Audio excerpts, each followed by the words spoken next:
Hello good afternoon વિદ્યાર્થી મિત્રો। તો ચેપ્ટર નંબર 4 છે સ્ટ્રેન્થ ઓફ મટીરિયલ સબ્જેક્ટનું, એ આપણે અત્યારે પહોંચ્યા છે બરાબર। તો ચેપ્ટર 4 છે એ જીટીયુ એક્ઝામમાં 10 માર્કનું પૂછાશે બરાબર। અને આના ઘણા એવા ટોપિક છે કે ડિગ્રીમાં તમે આગળ જશો ત્યારે પણ તમને બેઠે બેઠા આવશે બરાબર। તો આપણે તમારે 1 થી 3 ચેપ્ટરના વિડીયો જોઈ લેવાના છે બરાબર। અને પછી ચેપ્ટર નંબર 4 છે કે બીમમાં ઉદ્ભવતા બેન્ડિંગ અને શિયર સ્ટ્રેસીસ બરાબર।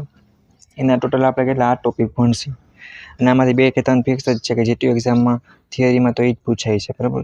તો આપણે તમને એ પણ ટીક સાથે કરાવી દઈશું અને તમારું રિવિઝન પણ થઈ જાય। ઓકે, તો આપણે ચાલુ કરીએ।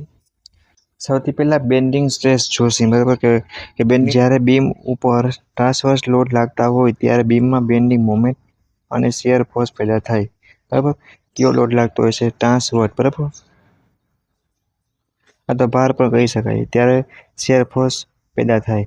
તો બીમનું નમન થવાથી બીમના મટીરિયલમાં આ બેન્ડિંગ મોમેન્ટ અને શિયર ફોર્સ સામે અવરોધ પેદા થાય બરાબર। બીમ છે આ નમનની આ પ્રક્રિયાથી બીમને સંપૂર્ણ આડછેદ કુલ અવરોધ પેદા કરે ત્યારે સુધી ચાલુ રહે કે બીમના આડછેદમાં કોઈ પણ બિંદુએ બેન્ડિંગ મોમેન્ટનો પ્રતિરોધ કરતી સ્ટ્રેસ પેદા થાય, જેને નમન પ્રતિબળ તમે નમન પ્રતિબળ પણ કહી શકાય। બે નામ આપ્યા છે તમને કીધું, તમને કોઈ પણ એક યાદ રાખી લેવાનો। તો બીમના આડછેદમાં કોઈ પણ બિંદુએ શિયર ફોર્સનો પ્રતિરોધ કરતી સ્ટ્રેસ પેદા થાય, બીમના આડછેદમાં કોઈ પણ બિંદુએ શિયર ફોર્સનો પ્રતિરોધ કરતી સ્ટ્રેસ પેદા થાય ને એની કર્તન પ્રતિબળ એટલે શિયર સ્ટ્રેસ કહેવાય બરાબર। તો આગળ તમને ફિગર પણ આપી છે, રેડી, પોર બેન્ડિંગ છે આ જે રહી બરાબર। તો જ્યારે બેન્ડિંગ સાથે શિયર પણ પેદા થાય ને ત્યારે ઓર્ડિનરી બેન્ડિંગ પણ કહેવાય છે। કેવું કહેવાય? ઓર્ડિનરી બેન્ડિંગ પણ કહી શકાય છે બરાબર। તો બેન્ડિંગની થિયરી વિશે આપણે વાત કરી કેમ કે આ ટોપિક મોસ્ટ આઈએમપી છે અને આ ચેપ્ટર જે જ્યારે પૂછાણું જીટીમાં તો 100% પૂછાય છે, પણ મેરી એક્ઝામમાં પણ પૂછાશે બરાબર। કે બેન્ડિંગ થિયરીની વાત કરી કે એક સાદી રીતે ટેકેલ બીમ આકૃતિમાં દર્શાવેલ છે અને બીમ અસંખ્ય પાતળા સ્થળોનું બનેલું છે। બેન્ડિંગ થિયરી માટે તમને બિફોર અને આફ્ટર બેન્ડિંગ, જો બિફોર બેન્ડિંગ હોય ત્યારે કેવું હોય છે અને આફ્ટર બેન્ડિંગ છે, બંનેમાં ડિફરન્ટ જોવા મળે છે બરાબર। તો પહેલાં તમારે આ ફિગરને બરાબર સમજી લેવાની છે। તો આ પછી તમારે ટીક કરવાનું છે બરાબર આઈએમપી માટે। પછી આપણે જોઈ કે ન્યુટ્રલ પ્લાન બરાબર કે તટસ્થ સમતલ છે કે બીમમાં આવેલું એવું સમતલ કે જેમાં બીમ બેન્ડ થાય બરાબર, ટેન્શન કે કોમ્પ્રેશન આવતું નથી તેવા સમતલને શું કહી શકાય? તટસ્થ સમતલ કહેવાય છે બરાબર। તટસ્થ અક્ષની વાત કરીએ એટલે એક્સિસ, એને શોર્ટમાં તમે લખો તો બેસ્ટ છે। બીમનો કોઈ પણ લંબ આડછેદ અને તટસ્થ સમતલના છેદવાથી બનતી રેખાને તટસ્થ અક્ષ એટલે કે શું કહી શકાય? એક્સિસ યાદ રાખવાનું રહેશે બરાબર। ના એક પ્રકારની લેયર છે કે એમાં આપણે શું કહેવાય કે ગોટો ના થાય, કન્ફ્યુઝન ઊભું ના થાય, એક વસ્તુ ધ્યાન રાખે। નેક્સ્ટ ટોપિકની વાત કરી મોમેન્ટ ઓફ રેઝિસ્ટન્સ, પ્રતિરોધ છે કે ધૂન બરાબર। તો એમને ફિગર આપી, બીમમાં તટસ્થ અક્ષની ઉપરના ભાગમાં ઉત્પન્ન થતું કુલ દાબ બળ અને નીચેના ભાગમાં ઉત્પન્ન થતું કુલ તાણ બળ, એક દાબ બળ છે અને એક તાણ બળ છે અને એક બળયુગ્મ રચે એટલે કપલ। આ બળયુગ્મને મોમેન્ટ ઓફ કપલ બીમ ઉપર લાગતી બાહ્ય મોમેન્ટનો પ્રતિરોધ કરે, જેને શું કહી શકાય આપણે? મોમેન્ટ ઓફ રેઝિસ્ટન્સ એટલે કે પ્રતિરોધ ધૂણ કહી શકાય બરાબર। ગુજરાતી મીડિયમ વાળા છે એ લોકો ખાસ ધ્યાન રાખે કે નવા શબ્દ ચાલુ થયા છે બરાબર, તો ભૂલાઈ ના જાય। આ એક નેક્સ્ટ ટોપિક છે, આ તમારે યાદ રાખી લેવાનું છે। આ જીટીયુ એક્ઝામમાં 100% પૂછાશે બરાબર, મિડમાં પૂછાશે ચેપ્ટર જે તે તમારા સિલેબસ આગળ પાછળ હાલતો હોય પ્રમાણે। તો બીમનું મટીરિયલ છે હોમોજીનિયસ અને આઇસોટ્રોપિક છે બરાબર।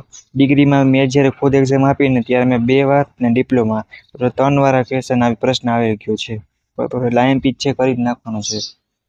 બીમ પર લાગતો ભાર ઇલાસ્ટિક લિમિટમાં હોય અને હુકનો નિયમનું પાલન કરે બરાબર।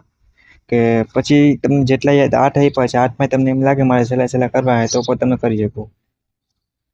ટ્રાંસવર્સ સેક્શન બેન્ડિંગ પહેલા અને પછી સીધો રહે બરાબર, અને બીમનું દરેક સ્તરે લંબાઈ વધવા કે ઘટવા મુક્ત છે અને ટેન્શન અને કમ્પ્રેશનમાં ની કિંમત અચળ રહે બરાબર, અને લોડ લાગતા પહેલા બીમ સીધો રહે બરાબર, અને બીમનું આર્ચેજ આખી લંબાઈમાં એક ધારો હોય, બરાબર. અને બીમના આર્ચેજના માપનની સરખામણીએ તેની રેડિયસ ઓફ કર્વેચર ખૂબ વધારે હોય. 8માંય તમે એટલીસ્ટ 6 કે 5 યાદ રાખો પણ તોય તમને માર્ક્સ મળી જાય. અને કેટલી વાર પૂછાણું છે, બરાબર, એ પણ તમને યર લખેલા છે, જોઈને તમને આઈડિયો આવી જાય, બરાબર. બેન્ડિંગનું ઇક્વેશન છે, બરાબર, આ પણ પૂછાય જીટીયુ એક્ઝામમાં, તો તમારે આને પણ પાકું કરી નાખવાનું છે, બરાબર. આ તમને વાંચવાથી નહીં આવડે પણ તમારે લખવું પડશે, બરાબર. તો મસ્ત હેડિંગ મારી અને તમારે લખી નાખવાનું, બરાબર. અને 5 કે 4 વાર લખશો તો તમને યાદ રહી જશે, બરાબર. અને આ કરવું જરૂરી છે. તમારે સૌથી પહેલા શું કરવાનું કે ફિગર છે એ તમારે ડ્રો કરી લેવાની, બરાબર. ફિગર ડ્રો થઈ ગયા પછી આ તમે ઇક્વેશન છે, બેન્ડિંગ ઇક્વેશન, એ તમારે આખું આફ્ટર અને બિફોર બેન્ડિંગ બે તમારે ફિગર યાદ રાખી લેવાનું. પછી એના ઉપર તમને ઓટોમેટિક આવડી જશે, બરાબર. આખું છે તમારે 1-2 વાર પાકું કરવું જ પડશે, લખવું પડશે, સાથે લખીને પ્રેક્ટિસ થશે, કેમ કે થિયરી નથી કે આપણે વાંચીને યાદ રાખી શકીએ. જ્યારે જ્યારે ઇક્વેશન આવે છે ત્યારે આપણે એકવાર એની ફિગરને સમજી લઈને ઓટોમેટિક તમને છે ને બધું આઈડિયો આવી જાય, બરાબર. એટલે તમારે કંઈ મૂંઝાવાનું નથી. બેન્ડિંગનું સૂત્ર તમને અહીંયા મળી જાય છે. પછી કોઈને આગળ વાંચવું હોય, બરાબર, એમ એટલે શું હોય તો વગેરે પોતાની ઇક્વેશન અને રૂલ પ્રમાણે એ પણ આવે. પછી નેક્સ્ટ ટોપિક છે કે મોડ્યુલ ઓફ રપ્ચર, બરાબર. કે બીમના બેન્ડિંગ ટેસ્ટ દરમિયાન ફેલર વખતે પેદા થતી મહત્તમ ટેન્સાઇલ સ્ટ્રેસને શું કહેવાય? કે મોડ્યુલસ ઓફ રપ્ચર, બરાબર. મેં તમને ઇક્વેશન પણ આપ્યું છે. હવે બીમના ઇલાસ્ટિક કરવાની રેડિયસ ઓફ કર્વેચર શું કહીએ? તો એમાં ફિગરમાં તમારે વ્યવસ્થિત પાકી કરવાની, પહેલાં આ ધ્યાન રાખવાનું. પછી થિયરીમાં તમારે 2 કે 3 પોઈન્ટ છે એ તમારે એટલીસ્ટ બનાવી લેવાના, બધું નહીં લખી નાખવાનું. ફિગર અને જે છે આપણો પ્રશ્નને આન્સરમાં આવી જાય એટલું તમારે બનાવી લેવાનું. બધું લખશો તો માર્ક્સ કપાશે અને તમે ભૂલાઈ પણ જશે. મેન પોઈન્ટ છે જે આઈએમપી એ તમારી લાઈનને શું કરવાનું, યાદ રાખી લેવાનું, બરાબર.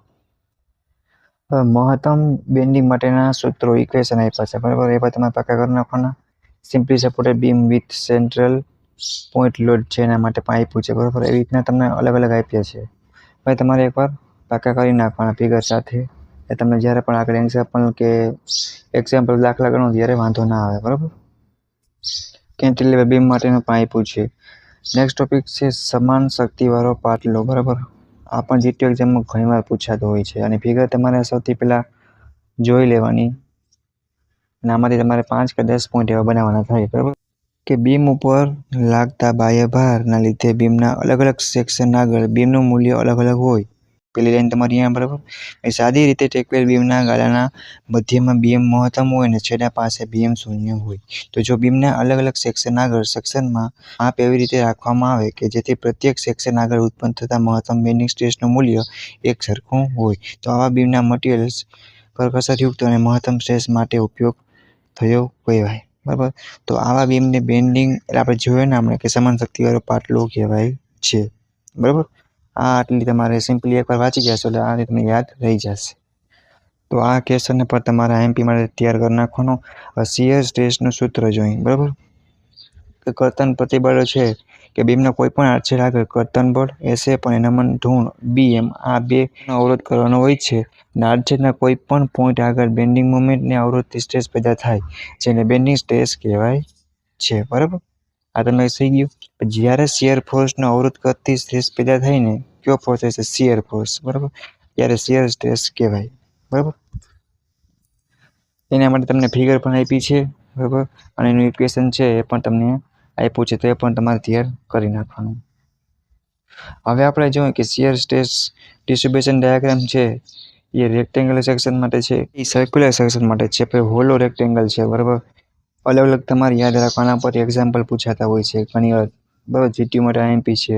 હોલો સર્ક્યુલર સેક્શન છે, ટી સેક્શન છે, આ બધું સવિશેષ પૂછાતું હોય છે, બરાબર. ટી સેક્શન છે, આઈ સેક્શન, બરાબર. અને એંગલ સેક્શન છે વગેરે, બરાબર.